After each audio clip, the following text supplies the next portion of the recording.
I don't really have a great answer. I knew I was a surgeon by inclination and never conceived of doing something that wasn't a surgical bent. Uh, I was intimidated by the training expectations in neurosurgery, being arguably the longest in all of medicine. So I kind of put off a decision for many years, even though I was deeply intrigued by the brain and what might be the future of mental medicine. And it was only after I decided that there was no other right specialty for me in surgery other than neurosurgery that I just I bit the bullet, the opportunity arose, and I became entered neurosurgery residency. Excellent, excellent. And how was your experience at Mass General?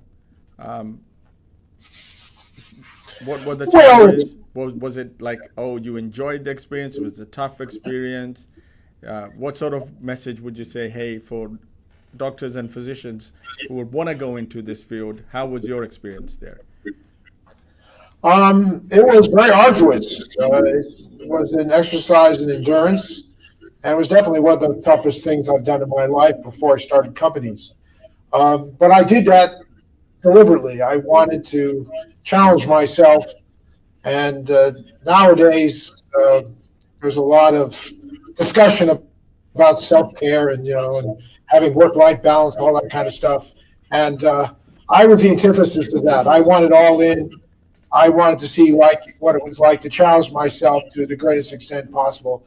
I wanted to go to Navy SEAL training down in San Diego, see what I was made of. And my residency pretty much tested most of that, yes. Excellent. And then you had the unique opportunity to go to, of all the places, Sweden, and get an opportunity to work in a very specific niche field. How did that came about? Largely through serendipity. Because of a quirk in my training schedule and the way I joined the program, I needed to do an extra year of research. And I was given license to go wherever I wanted. And again, serendipity, I'd worked with the former chair. And I, at that point, had two children. One was in the way, and I needed to be in some location in the world where I thought we'd have the proper family support. And of course, Sweden always is considered very family friendly. So with that little bit of thinking and the determination to go to Sweden to do cerebral vascular surgery, I went to Stockholm. And it was only once I was there that I became enchanted with Professor Lars Lexell and then pivoted my career almost 180 degrees. Tell us your experience in Sweden. How was that? And what different expertise did you bring in? Well, I was very committed to being a superior microsurgeon, a brain microsurgeon. And that was my ambition, going to Stockholm. But once I was there, I realized that eventually microsurgery was going to be changed forever by this field of radiosurgery. Medicine, or surgery specifically, has seen almost 100 years of humanity making ever bit more complex, ever bit bigger and bigger and bigger operations, enabled by anesthesia and modern transfusion techniques and antibiotics and everything that we have enabled the modern world of surgery. And yet I realize now that the pendulum was starting to swing back to smaller and smaller surgery. And we've seen that over the last 30 years with, more and more endoscopic surgery and minimally invasive procedures. But radiosurgery is the ultimate in minimally invasive, being utterly non-invasive. So I was enchanted by the notion that one could replace big, complex operations, not just with minimally invasive procedures, but a non-invasive procedure. And that, for me, was just too cool to be true. And I just couldn't get it out of my head. I decided that radiosurgery was the future of much of medicine, much of the future of surgery, and I wanted to be part of that future. I didn't want to be a relic doing something someday people thought was antiquated, like Civil War surgeons who used to had no idea of asepsis and used to spread infections from patient to patient, and all they could really do was saw off legs. I didn't want to do that. I wanted to be part of what I thought the future of medicine was for centuries to come, and I believe radiosurgery is part of that. Dr. Adler, then your biggest innovation came about that had changed essentially the face of surgery and future medicine, and that is CyberKnife. Would you like to explain a little bit to our audience? First of all, how did that come about? CyberKnife, the technology, where did that first innovation came to your mind that I got to produce that, and how did that then subsequently evolve into coming into existence? Well, I think the audience needs to hear, for starters, what radiosurgery is. And so I liken radiosurgery to what a magnifying glass is to sunlight. The sun by itself, has some effects, changes the skin tone, for example. And it can even burn your skin if you're out, for a better part of a day and you have my skin complexion. But if you put a magnifying glass in front of the sunlight, you can transform that energy and start a fire and do some incredibly intense things. So with radiosurgery machines, we do the same thing. We take penetrating radiation that can be used to kind of treat the body, but we transform it by focusing all the beamlets of radiation on a point in space. And by doing that, we can concentrate the radiation, and we have something that can literally remove a tumor, kills a tumor inside the human body. And that's what Lexell created when he developed his invention, the Gamma knife. Now, the Gamma knife, already I could see, 35 years ago, was an amazing tool, but it required to identify where the target is inside the head, the brain, a frame screwed into the skull. And that frame provided a frame of reference for then targeting the radiation. Well, that concept wasn't going to work for the rest of the body, and I became intrigued by the idea that if radiosurgery worked well in the brain, why couldn't we do it anywhere in the body? And that question led to a next generation means of targeting, what we refer to today as now image-guided targeting. And the concept that I came up with was image-to-image correlation using real-time X-rays and what we call digital reconstructive radiographs made from the prior CT scan. And now with modern software and algorithms, we can very rapidly compare literally tens of thousands of images and know where the patient's positioned in space. And once you know where the patient's positioned in space, you can now make sure that your sharp beam of radiation always hits the target from many, many directions, and thereby concentrating the radiation the way the magnifying glass does. So the Gamma knife worked in the brain. My goal of the CyberKnife was to make a technology that worked anywhere in the body. And that's what's happened ever since. Brilliant. CyberKnife then got FDA approval in 1990. And then later on, I think in 94, it was all started to already make headlines around the world, especially in USA first. Initially, people were a little bit skeptical about it, but then subsequently an increased amount of interest grew into it, likely because of the results that they were seeing. The results were essentially equivalent to whether you open up someone or you don't open up someone. How did you find that phase when there were a lot of people questioning the validity of CyberKnife? Dr. Adler.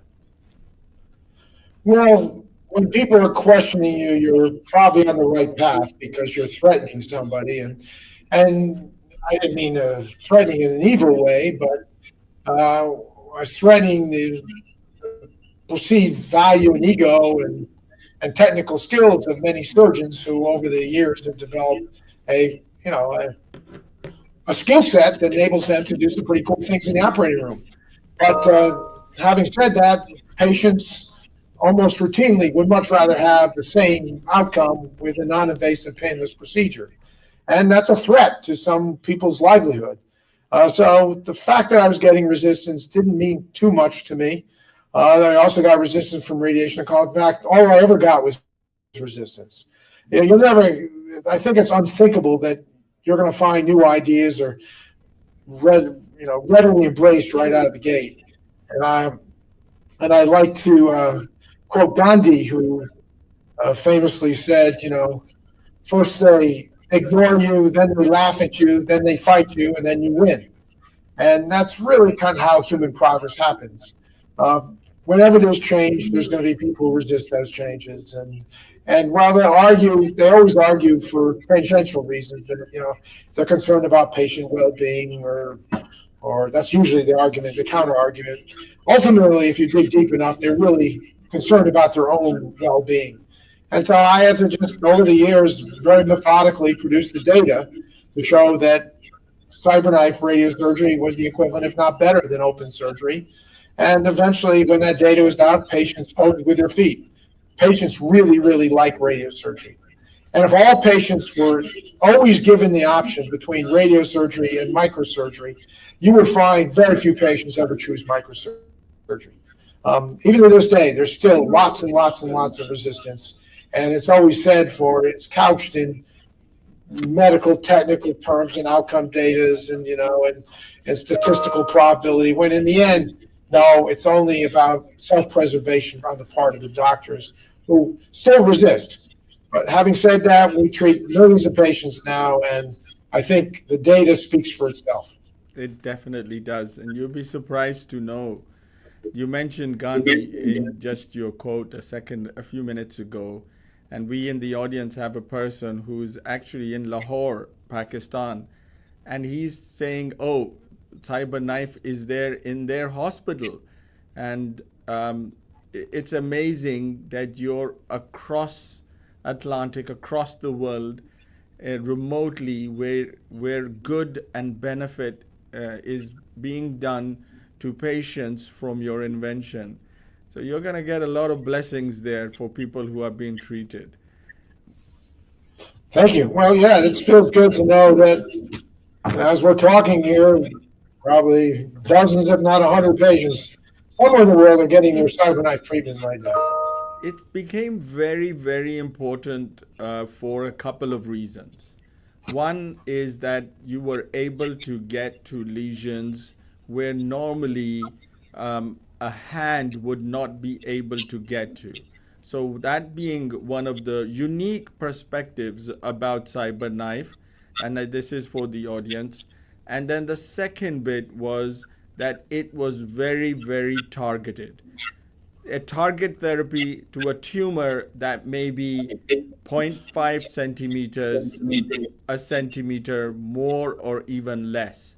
So such small tumors being killed with precision from outside the body is amazing. What new innovations are you seeing, Dr. Adler, with CyberKnife is the first question, and then we have a couple of follow-up questions with this. Well, none of this change happens as fast as I would like to see, but more and more the principle of CyberKnife radiosurgery replacing surgery is increasingly being accepted. And it also replaces a lot of radiotherapy. I mean, the biggest impediments are not clinical evidence, they're not patient outcomes. It's usually the financial structures in the world today. Hospitals don't make as much with a CyberKnife treatment as they may make with a big open operation or standard radiotherapy. Very interesting point. It's about the money. Unfortunately, as I like to say, follow the money. But the good news is that the outcomes are excellent, and they're getting better all the time. And now there's increasing interest in not just treating tumors and cancer, but treating making lesions in the body to change the function of the body. And the biggest one right now is to treat cardiac arrhythmias. So you can actually destroy the part of the heart that's causing a rhythmic behavior of the heart, and non-invasively you can fix very complex, dangerous, and even fatal diseases like ventricular tachycardia and atrial arrhythmias. That's really amazing. One can imagine that it's getting to parts of the body that we never thought we'd get there comfortably. You're comparing Dr. Adler's, and when you mention, interestingly, that surgery costs more than CyberKnife surgery, we call it CyberKnife treatment or CyberKnife surgery, open surgery costs much more and helps hospitals make more money versus CyberKnife treatment, which can be done even as outpatient. So there is a difference there. Is that right? Oh, these are big financial differences, and the practical reality is that hospitals who run a successful CyberKnife program make a lot of profit, so that's good. But then you can find that 4 or 5 people running a CyberKnife can deliver the equivalent of what 100 people can do running operating rooms, and so there's an efficiency there, and the way reimbursement works in America, it's the government, Medicare, doesn't pay for outcomes. They pay for the complexity and the inputs of the procedure. So if you take someone to the operating room and you open their head and skull and from the top and the bottom, I mean, you can charge hundreds of thousands of dollars and get paid for it. Well, with a CyberKnife, you might just pay $15,000. So that's the peculiarities of the U.S. healthcare system, and it really does impede progress. Somebody out there thinks that it's a good thing that maybe they're protecting patients, but they're really not. It's the opposite. They're impairing by skewing the economic rewards for therapy. You end up getting sometimes the wrong therapies and not enough of the right therapies. What would you say, Dr. Adler, would be the future scope for CyberKnife, considering CyberKnife has a little limitation in tumor size, and treating out bigger lesions has been a little bit more challenging than treating smaller lesions? Do you anticipate or see changes coming about in CyberKnife in addressing those issues? Yes, I think radiosurgery can incrementally get better treating bigger lesions, but intrinsically, it's always going to be a little limited. Its success rate and the complication rate is so good with small lesions that it's just undeniable. So my view is that the world is getting making earlier diagnosis more the norm, and with the earlier diagnosis, the challenge is treating small and smaller tumors, and that's really the sweet spot of what the CyberKnife is designed for. But as long, there were probably always going to be some patients who present with very large tumors, and we're talking about tumors that are 3-4 inches in diameter. And you're right, the CyberKnife is generally speaking a second or third tier option for those patients, and you're still going to need some surgeons to do open operations to remove these biggest of tumors. So it's I think we need the world of medicine needs all these technologies, but more and more over time, the patients will be optimal candidates for CyberKnife radiosurgery and less optimal for open surgery.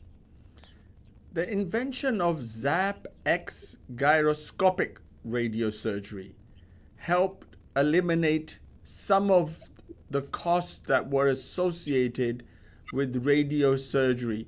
Would you explain our audience a little bit more about that? So, you've been hearing how I've spent now 35 years in the radiosurgery world trying to make radiosurgery, expand the indication for radiosurgery, treating new patients, and have met with, reasonable amount of success, having treated millions of patients. But when we step back and look at what we've accomplished and what we think we should be accomplishing, we're reaching today less than 1 in 10 patients who would benefit from radiosurgery. And it may be as little as 1 in 5, 1 in 20 patients. So here we have, I've been telling you, this miracle of medicine, and yet we're not treating the vast, vast majority of patients. And so I got a little discouraged. I've been working hard, as hard as I possibly can, and yet these ideas just don't seem to be reaching as many patients as I believe they should.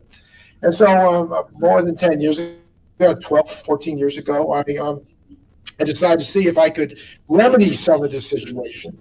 Some things are almost impossible to fix, like the reimbursement. These reimbursement is baked into government bureaucracies, and it's very hard to change. And over time, I'm sure over decades it'll change, but I can't change.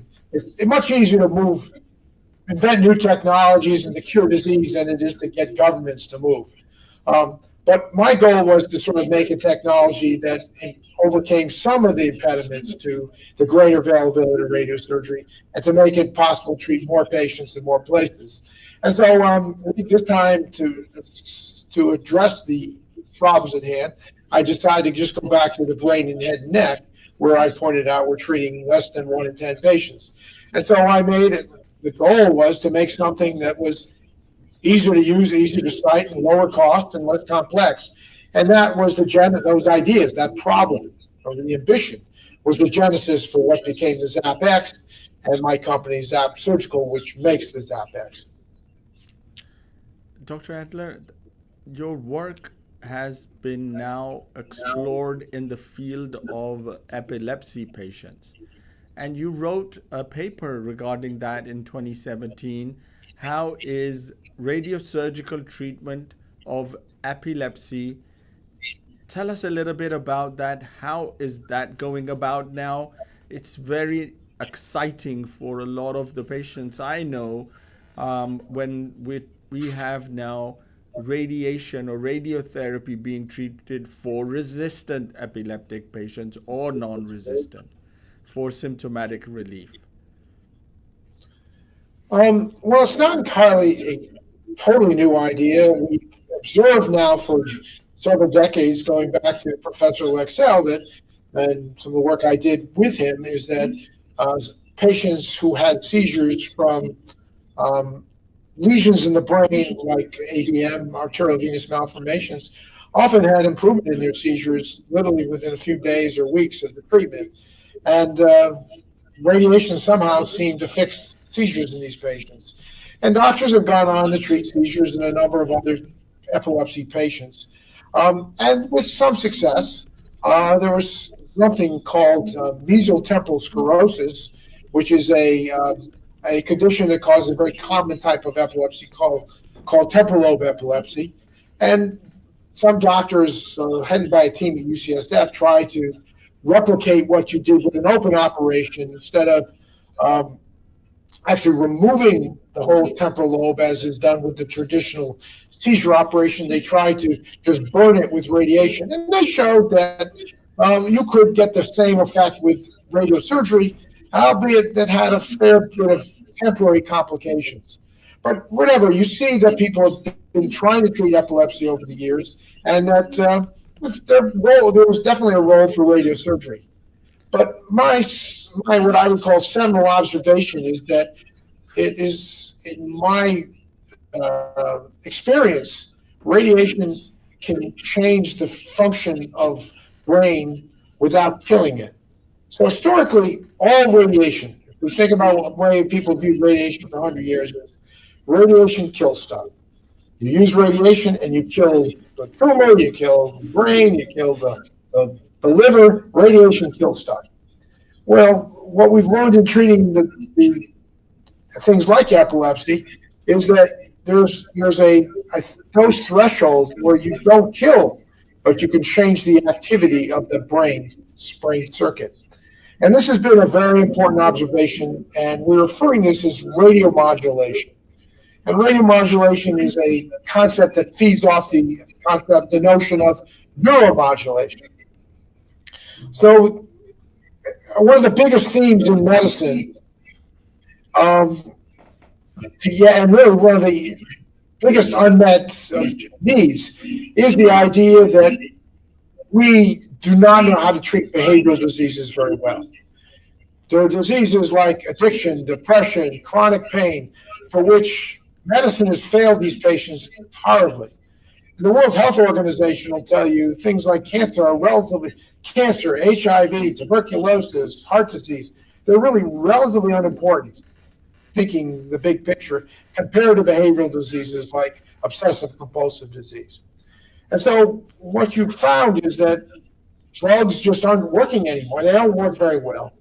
And if you don't think they don't work any well, just walk on the streets of San Francisco or Los Angeles, and you'll see how many patients with mental illness there are who are or drug addicted. We just don't know how. We don't have good treatments for much of the world today who suffer from behavioral diseases. And so the theme behind neuromodulation is that we're not going to treat these patients with drugs. We're going to try treating them with procedures that can change the electrical activity that's causing this disease in the first place. So these diseases, depression, addiction, obsessive compulsion, they're not diseases of the brain, they're diseases of brain circuits. And so neuromodulation theme is to change these circuits primarily with embedded electrodes in the brain, giving off jolts of electricity and altering the activity of the brain circuit. And it just works. We've seen the cases of Parkinson's disease where patients 1 minute are trembling like crazy and the next minute have nice smooth movements. So we've taken the premise of radiomodulation to see if we can't replace what we've done with deep brain stimulation with a non-invasive, painless, cost-effective procedure. And that's very much what we're doing now in the future. Now, most of our work here at ZAP Surgical has been in animal models, but we're just about to start embarking on human trials, both in Europe and in China. Again, fascinating, because think about where you start from and now you've gone to treat psychiatric disorders, OCD, you're looking out for mental health disorders and how are they going to be impacted by radiosurgery. One of the questions, Dr. Adler, that comes across from the audience very frequently is, what's your plans and how are you thinking of integrating AI in neurosurgery just general? What do you see the role? And the important part would be, you have done some work already on AI with particularly radiosurgical techniques. Explain to us, would you mind please, about what do you see the AI role and integration in radiosurgery from planning to outcome? Well, I mean, AI is a tool, and it's a tool that will touch all the things I do in many different dimensions. It doesn't totally change everything, but it provides us an ability to incrementally improve what we do today. So, for example, in the world of treatment planning, we have to take this beam of radiation and paint it over the target region so that we can most effectively concentrate the radiation in the tumor and minimally irradiate the surrounding normal brain. Well, we've been using AI-like solutions now for decades to do a better job of concentrating the radiation. And as AI gets better, we can do a better job of concentrating the radiation. The ZAP-X uses AI tools to do a better job of more accurately targeting. How do we know more accurately where the patient's head is in space, and so that we can more accurately get just the region? Again, we're talking about tolerances of 0.1, 0.3, 0.4 millimeters here. So very, very small. You're talking, 200-300 microns. So these are small little regions that we're trying to reach every bit more accurately, and AI is a tool there.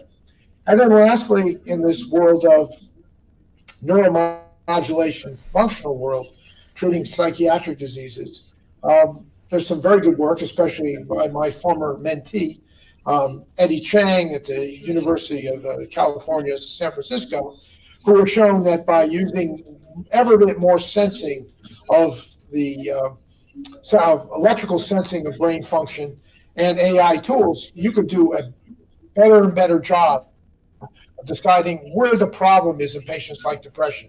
And once you know where the problem is, then the tools that I'm describing for neuromodulation, radiomodulation, can do an ever better job of treating diseases like depression. So I think, yes, you'll see AI everywhere, but by itself, it doesn't solve the problems. It just helps what we do it better. We appreciate that response.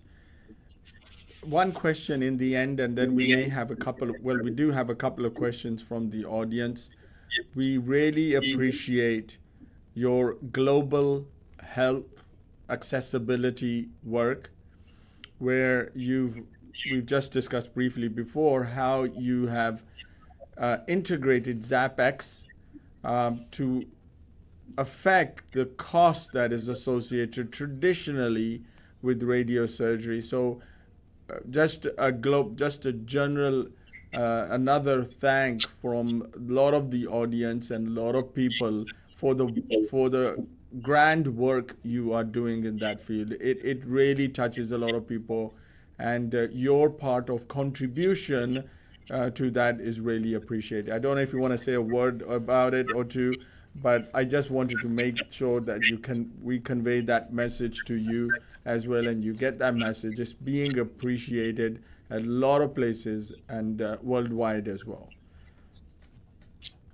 Well, thank you. I mean, that is my ambition, especially with ZAP. We talk about these millions of patients each year, 5 million or more patients each year who should be treated now with radiosurgery are not getting it. Many, if not the majority of them, are in developing countries and places like Pakistan and India. But China for us is a very big opportunity, but Eastern Europe, Russia, South America, Latin America. So, I mean, the patients are all around the world, and they're not being adequately treated. And my ambition in life at this stage is to make sure all these patients can be treated optimally, which is what I think radiosurgery is.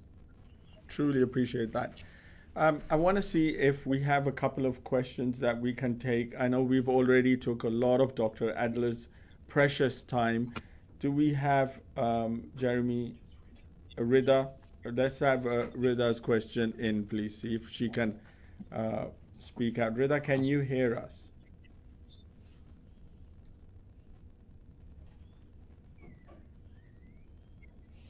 Rida or Dr. Hamza? Okay. Hello, Dr. John. Hello. Great to have you on the show.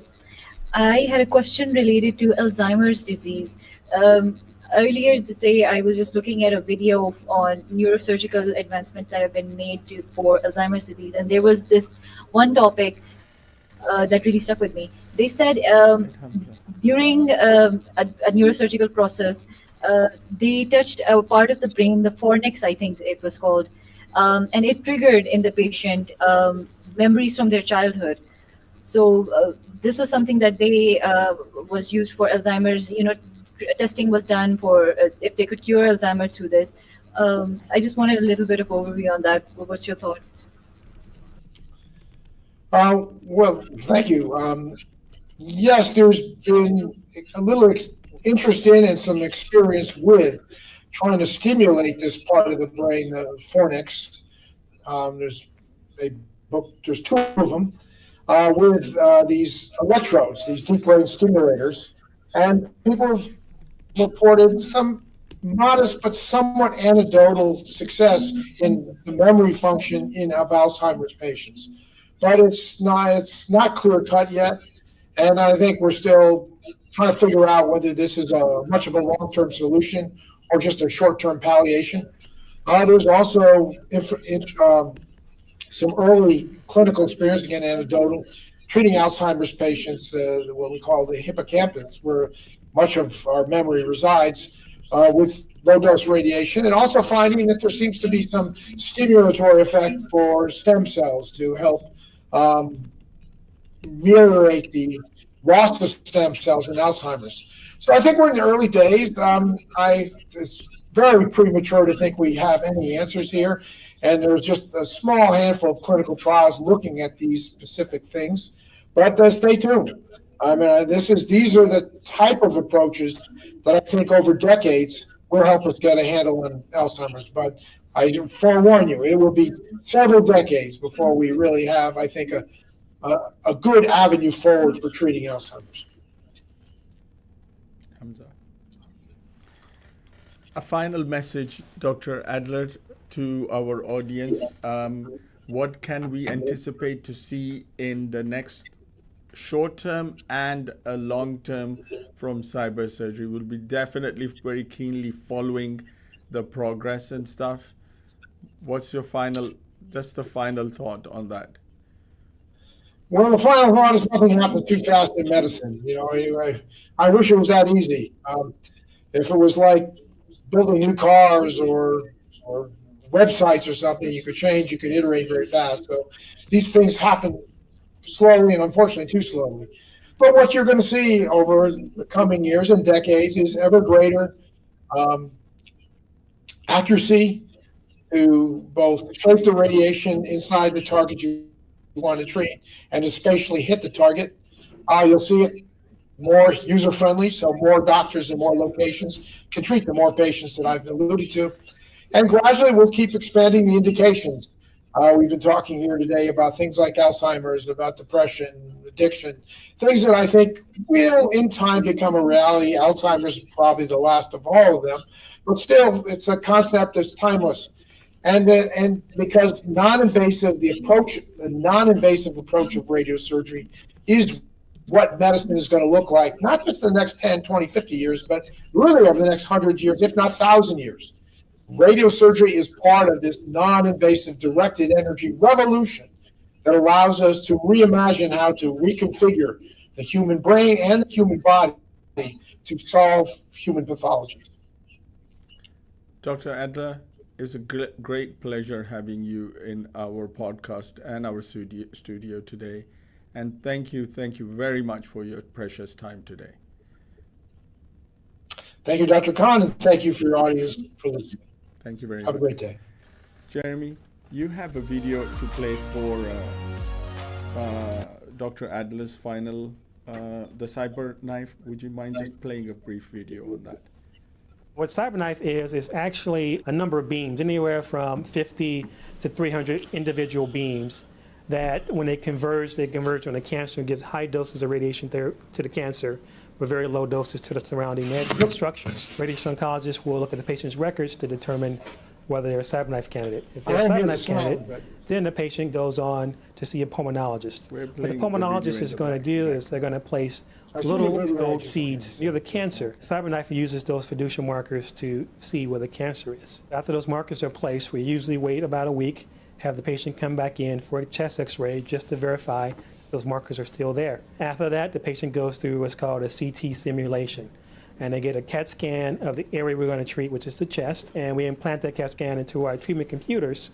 Those computers and our physicists and our dosimetrists and myself then come up with a plan. Once that plan is generated, the patient then comes in and goes to our CyberKnife treatment suite. The patient is then set up on a table by our therapist. The treatment lasts anywhere from 30 minutes to an hour and a half for most patients. The beauty of CyberKnife is that it can track patients' breathing. The patient has gold seeds inside the lung, and then we also place LED lights across the patient's chest. Those LED lights pick up the external movement of the chest, and so the machine relates the external movements of the chest with the internal movements of the gold seeds. And as the tumor moves, the machine moves as well in synchrony, and so that it can treat the patient and be really precise with the treatment. The machine is actually attached to a robotic arm, and the robotic arm gives it infinite degrees of freedom, meaning it can move anywhere Okay, Dr. Khan, to treat the congratulations. Good patient. luck Most with your CyberKnife podcast. treatments are done in 5 or less treatments. And a lot of them are actually done in single treatments. And so Bye-bye. instead of having your conventional radiation, which is anywhere from 3 to 9 weeks, the patient only gets a week or less of treatment. And for patients, that's really, really convenient.